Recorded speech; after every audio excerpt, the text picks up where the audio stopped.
Welcome, dear friends, to our reflection on God's Word for this beautiful day, Wednesday, December 17th.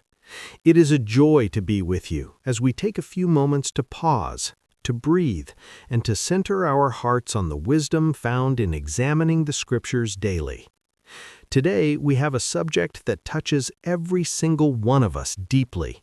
It is a subject that involves our personal devotion, our willingness to sacrifice, and the profound depth of our love for the one who gave us life.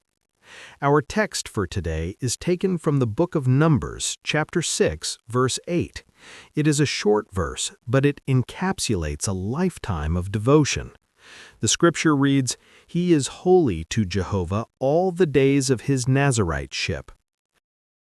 Let us read that once more to let the gravity of those words settle into our minds. Numbers chapter 6, verse 8. He is holy to Jehovah all the days of his Naziriteship. To understand the full weight of this statement, we must travel back in time. We must transport ourselves to the days of ancient Israel, to the dusty roads and the bustling tent cities where the law of Moses guided every aspect of daily life. In that ancient setting, we encounter a unique group of individuals known as Nazirites. Who were they? The daily text and our reference material from the Watchtower of February 2024, Article 7, help us to unlock this identity. The word Nazirite comes from a Hebrew term that carries a beautiful and specific meaning.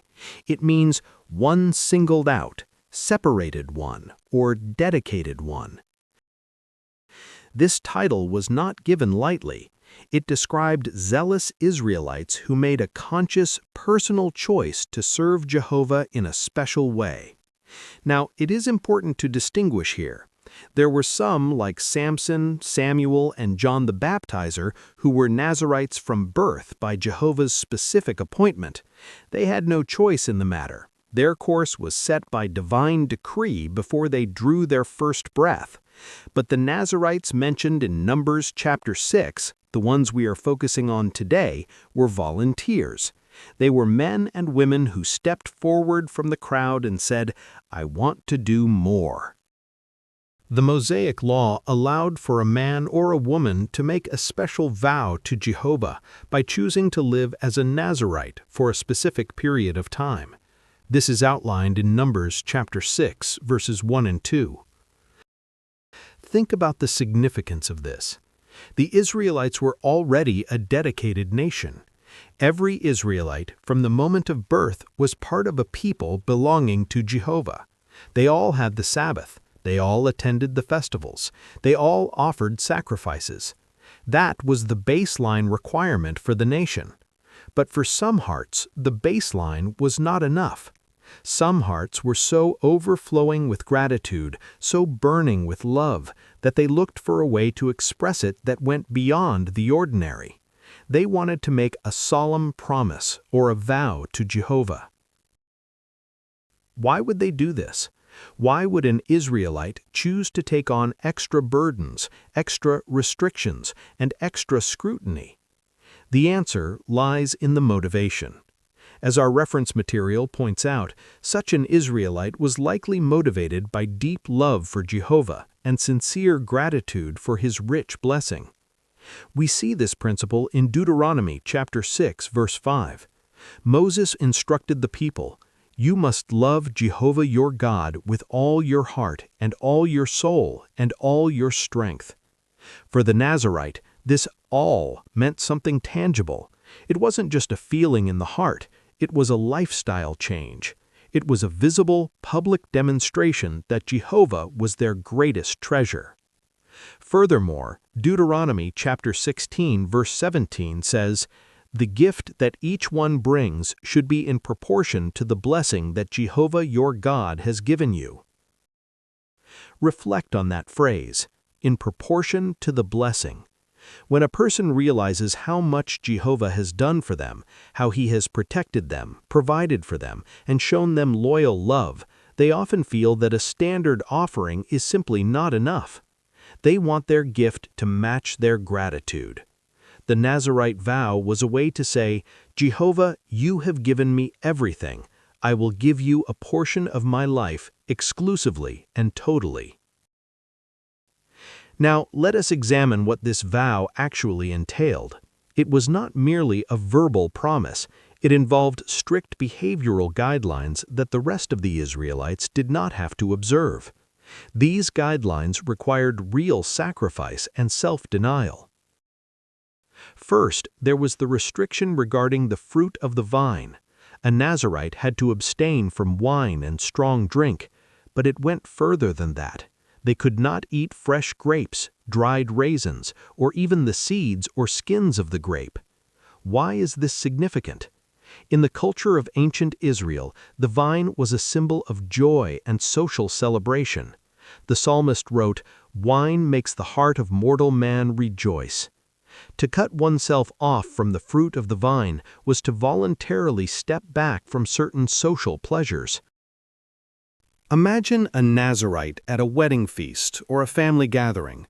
The cup is being passed around, everyone is laughing and enjoying the sweet fruit of the land, but the Nazirite politely refuses. He drinks water. He denies himself that common pleasure. Was it because wine was bad? No. It was because his abstinence was a constant reminder to himself and to others that he was singled out for Jehovah. Every time he said no to a grape, he was saying yes to his God. Second, there was the restriction regarding hair. A Nazirite was not to let a razor come upon his head. He had to let the locks of his hair grow long. For a man in Israel, who typically kept his hair short and neat, this would eventually make him stand out in a crowd. His appearance would change. He would look different. This long hair was a visible sign of his subjection to Jehovah. It was like a crown. Just as the high priest wore a golden plate on his turban that said, "Holiness belongs to Jehovah," the Nazirite wore his long hair as a natural crown, declaring to everyone who saw him that he was under a vow. He could not hide his dedication. It was there for everyone to see. This required humility. It meant that he was willing to be identified first and foremost as a servant of God, even if it made him look different from his neighbors. Third, there was the restriction regarding dead bodies. A Nazirite was not allowed to go near a dead person, even if it was his own father, mother, brother, or sister. Think of the emotional cost of this restriction. In ancient times, caring for the body of a deceased loved one was one of the most important family duties. It was a final act of love and respect. But if a Nazirite's father died during the days of his vow, the Nazirite could not touch the body. He could not participate in the funeral rites in the usual way. He had to prioritize his vow to Jehovah over his strongest natural family ties. This teaches us a powerful lesson about the hierarchy of love. While we love our families deeply, our love for Jehovah must be supreme. The Nazirite vow declared that holiness to God takes precedence over human sorrow and social obligations. All of these restrictions, dietary, physical appearance, and family associations, combined to make the Nazirite holy. As our text says, he is holy to Jehovah all the days of his Naziriteship. The word holy means clean, bright, and separated. The Nazirite was separated from the normal routine of life to focus on Jehovah. Now, dear friends, let us bridge the gap of centuries and bring this to our own day. We are not under the Mosaic law. We do not make Nazirite vows. We do not let our hair grow long as a sign of holiness, and we are not forbidden to eat grapes. However, the spirit of the Nazirite, the spirit of the volunteer who is singled out by his own choice, is very much alive in the Christian congregation today. Do you treasure your relationship with Jehovah? No doubt you do. As the paragraph mentions, since ancient times, untold multitudes have felt the same way. You are part of that multitude. And like the Nazirites, many of you have been moved by love to make sacrifices to serve Jehovah in a special way. Who are the modern-day counterparts to the Nazirites? Think of our dear pioneers. These are brothers and sisters who have voluntarily arranged their lives to spend more time in the ministry. The Bible does not command us to pioneer. It commands us to preach, yes, but the specific hour requirement of a pioneer is a voluntary choice. It is a vow, in a sense, a commitment made to Jehovah. Like the Nazirites, pioneers often have to deny themselves certain things. They might deny themselves a high-paying career that would consume all their time. They might deny themselves the luxury of free weekends, choosing instead to be out in the service. They might drive an older car or live in a smaller house so that they can afford to keep pioneering. This is the spirit of self-sacrifice. They are giving a gift in proportion to the blessing they feel they have received. Think of those serving at Bethel or in construction projects for the organization. They have singled themselves out to serve the brotherhood. They follow a strict schedule. They live in communal settings. They often forego the freedom of having their own private home or choosing where they will live.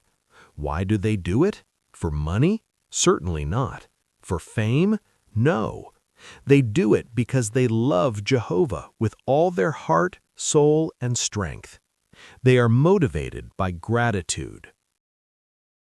Think of the single brothers and sisters who have chosen to remain single, not because they do not desire marriage, but because they want to serve Jehovah without distraction, as the Apostle Paul recommended. They are making a sacrifice of a natural desire, the desire for a mate and children, in order to be fully available for kingdom interests. Is this not the same spirit that moved the Nazirite to abstain from the vine? It is a voluntary restriction for a spiritual goal. Even those of us who cannot pioneer or serve at Bethel can show the Nazirite spirit. How? By being holy to Jehovah. We live in a world that is obsessed with self-indulgence. The motto of this system is do what feels good. YOLO, you only live once. But as dedicated Christians, we have chosen a different path. We choose to be separate. When we refuse to watch entertainment that is popular but immoral, we are acting like the Nazirite who refused the wine. The world might think we are strange. They might say, "Why are you so restrictive? Why can't you just enjoy this movie like everyone else?" But we know why. We are holy to Jehovah. We want to keep our minds clean. When we dress modestly and groom ourselves in a way that honors God rather than following the extreme or rebellious fashions of the world, we are making a visible statement, much like the Nazirite with his long hair. We are showing that we belong to Jehovah. We are not afraid to look different if looking different means looking like a servant of God. And what about our priorities? When we choose to attend a meeting instead of working overtime for extra money, or when we choose to go out in service on a Saturday morning instead of sleeping in, we are making a sacrifice. We are saying that Jehovah comes first. The beauty of the Nazirite arrangement was that it was available to everyone. It wasn't just for the Levites or the priests. A man or a woman from any tribe could be a Nazirite. Similarly, the privilege of expanding our service is open to all of us today. Jehovah does not look at our background, our education, or our bank account. He looks at our heart. He looks for the spirit of a volunteer. Let us dig deeper into the motivation mentioned in the Watchtower study, gratitude. Why is gratitude such a powerful engine for service? Because gratitude acknowledges a debt of love. When we think about the ransom sacrifice that Jehovah gave his only begotten Son, Jesus, to die for us, we are overwhelmed. We realize that we can never repay Jehovah. We cannot buy our salvation, but we can show how much we value it. Imagine you were drowning in a stormy sea, and someone jumped in, risking their own life to pull you out. You were lying on the beach, gasping for air, alive only because of them. Would you just say, "Thanks," and walk away? No. You would feel a lifelong bond with that person. You would ask, "What can I do for you?" That is how we feel toward Jehovah. He saved us from sin and death. He pulled us out of the dark waters of this world. And so our heart cries out, "Jehovah, I am yours. Use me. Let me be a Nazirite in spirit. Let me separate myself from this dying world and dedicate my energy to you." However, we must also be realistic. The Nazirite vow was not easy. It required endurance. The text says, "all the days of his Naziriteship." Whether the vow was for 30 days, 60 days, or a year, the Nazirite had to be consistent. He couldn't be a Nazirite on Monday and take a break on Tuesday. In the same way, our dedication to Jehovah is a day-by-day walk. There will be days when sacrificing for the kingdom feels hard. There will be days when we are tired, when the ministry seems fruitless, or when the pull of the world's entertainment is strong. On those days, we must remember our vow. We must remember why we started. We must look at the long hair of our public reputation as Christians and remember who we represent. And let us not forget the support of the community. In ancient Israel, when people saw a Nazirite, they knew that person was special. Hopefully, they encouraged him. They didn't try to tempt him with wine. They respected his vow. So too, in the congregation, we must support one another. If a brother or sister is pioneering, let us help them. Let us not discourage them by constantly talking about how much money they could make if they got a full-time job. Let us not tempt them to skip service for recreation. Let us respect their Naziriteship, their special service. Let us commend them for their self-sacrificing spirit. Their zeal warms the whole congregation. Their example encourages us all to do a little more. There is another interesting aspect to consider. The Nazirite vow had a beginning and an end, unless one was appointed for life. When the days of the vow were fulfilled, the Nazirite would go to the tabernacle and offer specific sacrifices. He would shave his head and burn the hair on the altar. This was a solemn ceremony of completion. For us, our dedication to Jehovah has no end. We are dedicated forever. But we may have seasons of special service. Perhaps you pioneered for a few years, but now, due to health or family circumstances, you cannot. Does that mean your service is no longer valuable? Not at all. Whatever Nazirite period you have been able to give to Jehovah, whether it was a month of auxiliary pioneering or decades of special full-time service, Jehovah treasures it. He remembers the days you were singled out. And even if your circumstances change, the spirit of the Nazirite remains in your heart. You continue to be separate from the world. You continue to put Jehovah first in whatever capacity you can. The key is that we never lose that desire to give our best. We never want to drift back into being just a nominal worshiper who does the bare minimum. We want to keep the fire of the Nazirite burning in our chest. Ask yourself today, is there an area of my life where I can step up? Is there a grape of worldly distraction I need to give up? Is there a way I can show more clearly that I am holy to Jehovah? Perhaps you can increase your participation in the meetings. Perhaps you can reach out to encourage a lonely one. Perhaps you can work on a specific Christian quality. These are all gifts. These are all ways of saying, "I love you, Jehovah." Let us also remember that the Nazirite was a visual lesson to the nation. He was a walking sermon. In a similar way, your faithful conduct at work, at school, and in your neighborhood is a witness. When you refuse to lie for your boss, you are a Nazirite. When you refuse to gossip with your classmates, you are a Nazirite. When you treat your family with patience and love, even when you are tired, you are holy to Jehovah. People are watching. They see that you are different, and while some may mock, others will be drawn to the light. They will ask, "Why are you so peaceful? Why are you so honest?"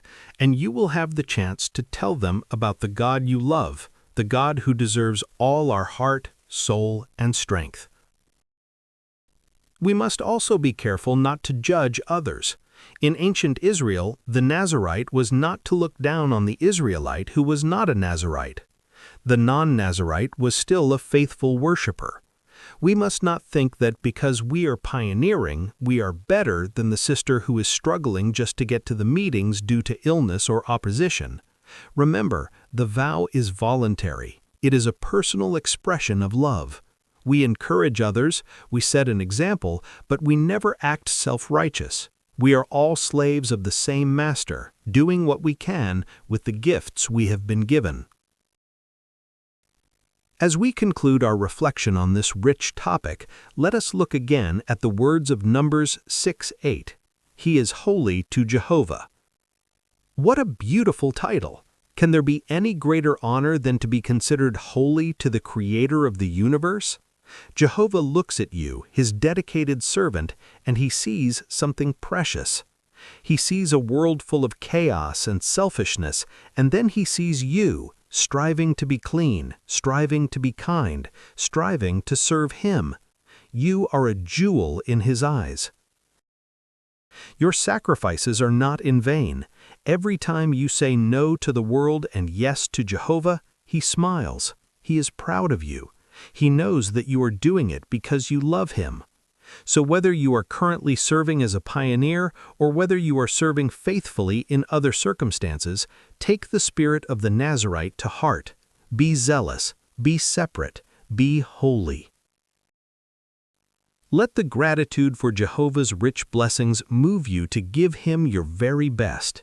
Let your life be a living sacrifice, holy and acceptable to God.